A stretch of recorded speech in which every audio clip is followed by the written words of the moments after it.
যখন কোনো বান্দা সূরা ফাতিহার একটা করে আয়াত বলে আলহামদুলিল্লাহি রাব্বিল আলামিন, সঙ্গে সঙ্গে আল্লাহ জবাব দিয়ে বলেন হামিদানি আবদি, বান্দা তুই আমার প্রশংসা করলি। আর রহমানির রহিম যখন বলে আল্লাহ বলেন আসনা আলাইয়া আবদি।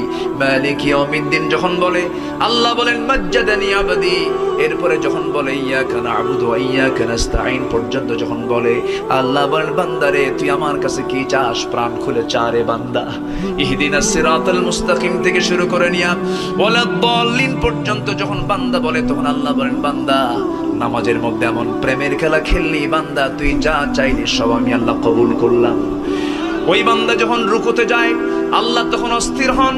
ওই বান্দা যখন সিজদায় যাওয়ার জন্য প্রস্তুতি নাই, সমস্ত ফেরেশতাকে ডাক দিয়ে বলেন ও ফেরেশতারা, এই বান্দাগুলো আমাকে দেখলো না, রাসূলকে দেখলো না, কোরআনকে দেখে হাদিসকে বিশ্বাস করে আমাকে খুশি করার জন্য তার সবচেয়ে সম্মানজনক